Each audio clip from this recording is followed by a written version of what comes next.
Hey, with you evening story channel, I post new interesting stories every day. Subscribe and click the bell to not miss it. The machine ran behind the grinding iron gears and began to vibrate, threatening to break loose.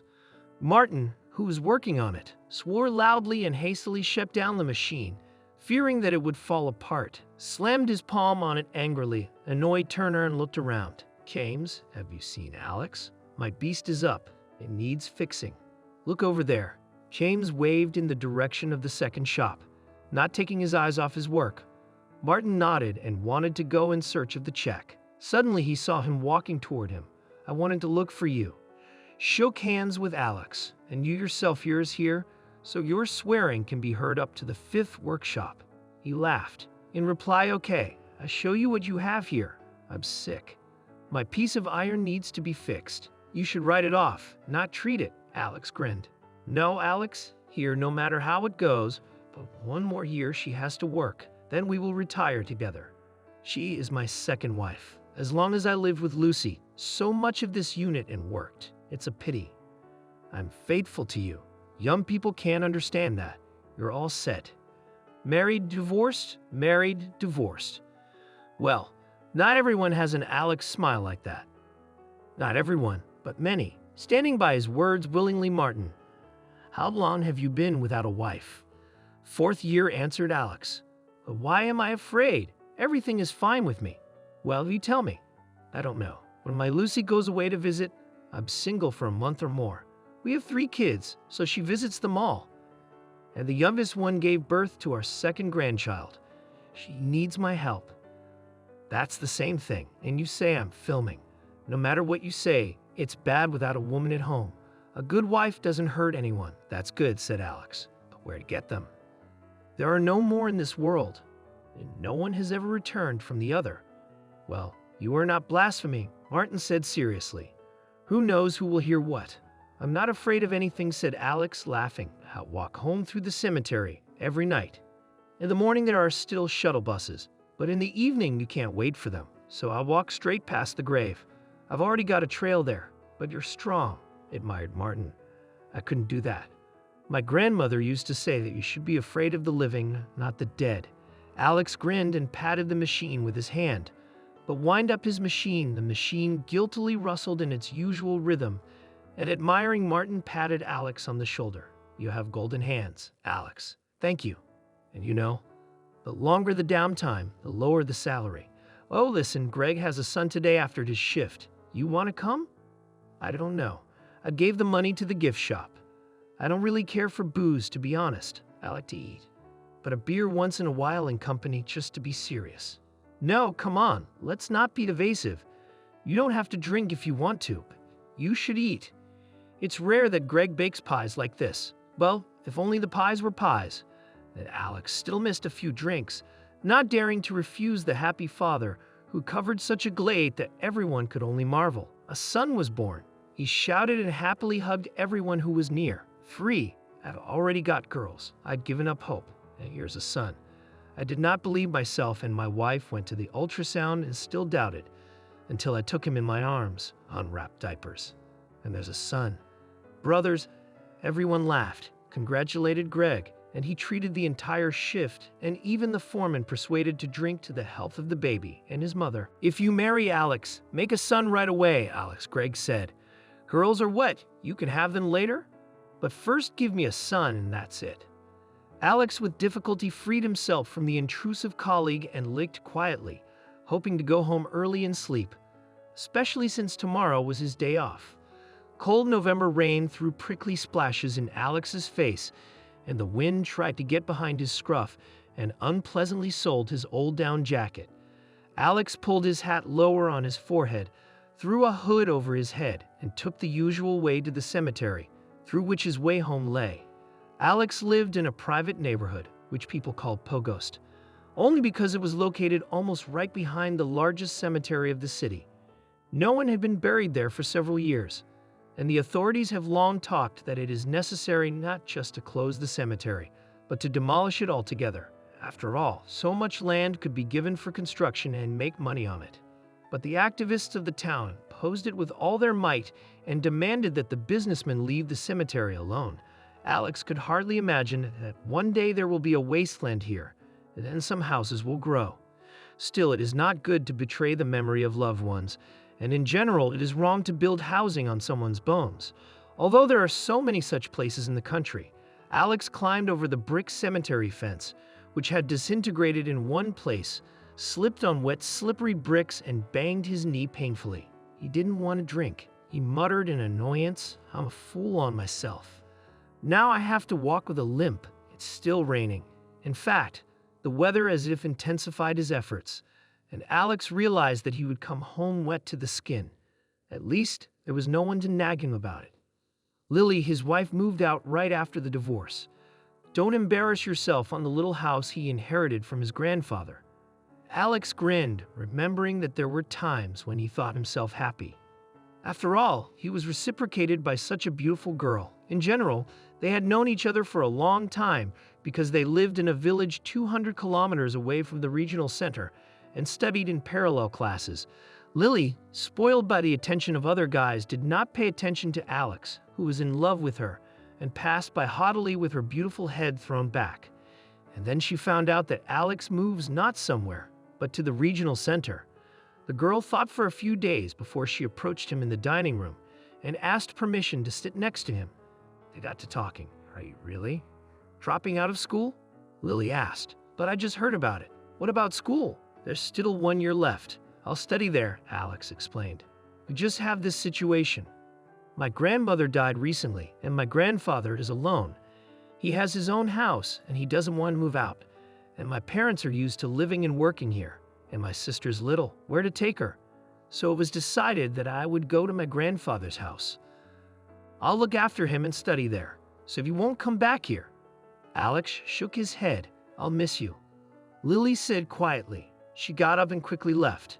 Stunned by her unexpected confession, Alex remained sitting at the table, not realizing whether he had dreamed it all or not. That same evening, he came to Lily's house and asked her to go for a walk. She willingly agreed. For 2 months until Alex left, they dated. And then they called each other for long periods of time every day, talking about everything. "I wouldn't do that," you said, Alex. "While with the girls, you need to learn to get on your feet." "What about skirts? You can forget about peace." "How old were you when you got married?" "I was in my 30s. And as you can see, I had time to give birth to a son and raise grandchildren." Alex disobeyed his grandfather and married Lily. He was barely 20 years old. A young wife moved in with them and put up with a mean old man for almost 5 years, then a worthless husband for another 3 years. That's what she told Alex when she said she wanted a divorce. "I thought I was finally screaming Lily alive. Instead, I ended up as a nurse and a cook. Is that what I came out of the village for? But I'd had enough." "Me too," Alex told her then, and he didn't object to the divorce. He himself had long ago realized that Lily dreamed of a different life. He thought that in the regional center, everyone lived richly and received huge salaries. She was not at all satisfied with the fact that after his studies, Alex got a job at the local factory as an ordinary equipment checker and received very little for it. And then she had to look after her grandfather. She herself, although she graduated from a teacher training college, she never worked a day at school, preferring to stay at home. And she wasn't happy with the neighborhood where her grandfather's house was located. God, if only it were the center of the city. It's just a neighborhood. And so ended 8 years of Alex's failed marriage, and for almost 4 more years he lived on his own. Now he was sure that he would live his whole life alone to find someone to his heart. It is necessary to be somewhere to be, to have fun, to attend all kinds of events in the evenings, and in general not to be so gray at home as he was. But Alex didn't like noisy companies, drank very rarely, an ideal family life, imagined calm, measured, homely, one wife. Where would he find her if his daily, here's home, work, home, passes not through the street of brides, but through the cemetery? It's quiet. There's no one here. Oh, shit. Scared, and from that very loudly shouted Alex, when from under his feet jumped out of some animal and hid behind the bushes. In the darkness, he didn't notice the dog that had fallen on the ground and almost stepped on it. And when it tore away, he was frightened. His heart was pounding frantically, and there was a strange weakness in his legs.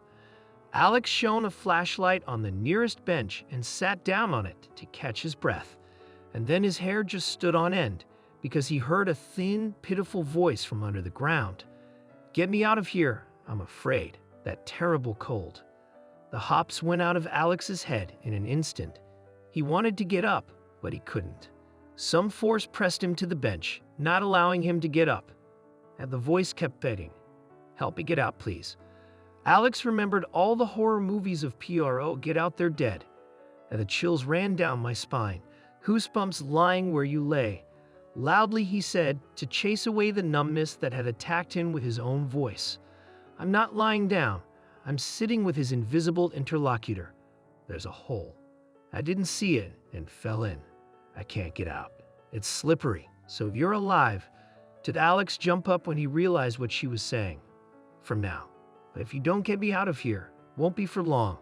Alex headed in the direction from where the voice came, dedicating himself to the way with a flashlight.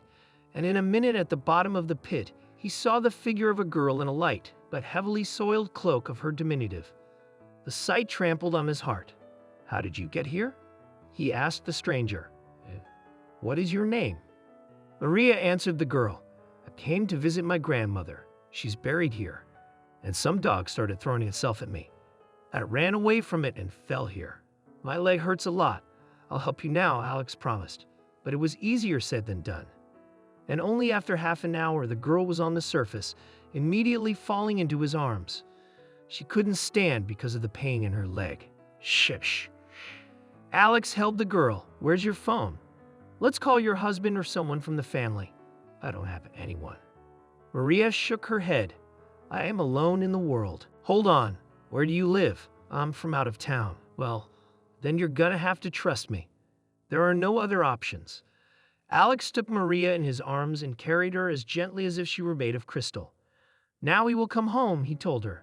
"I live close by, and then I'll call an ambulance. You can't avoid the hospital anyway. X-rays and such should be done for sure." "Okay." Maria said obediently and rested her head on his shoulder. "Only if you come with me. I'm so tired. I have no strength, and I haven't eaten anything.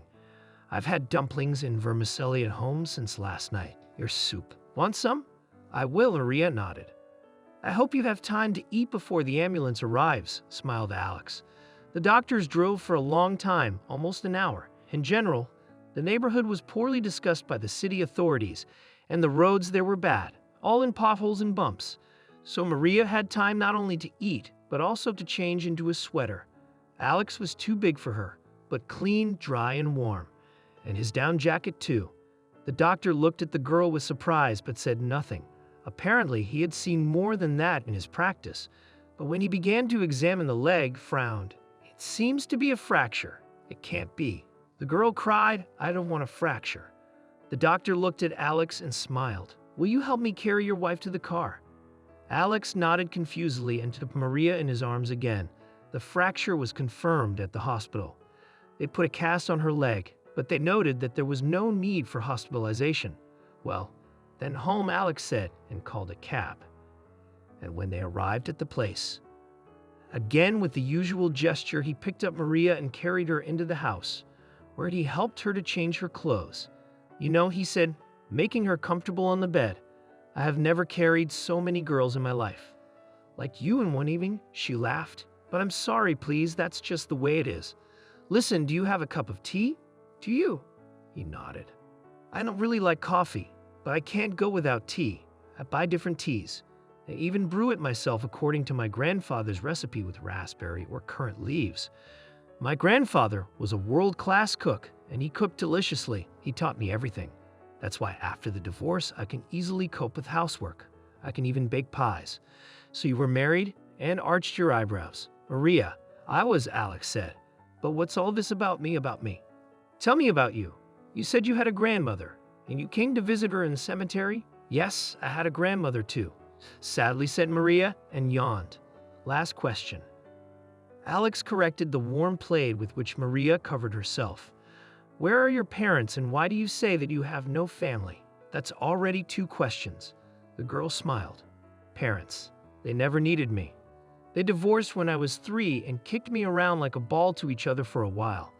I didn't live with either of them for long, and then my grandmother took me in. That's who I grew up with.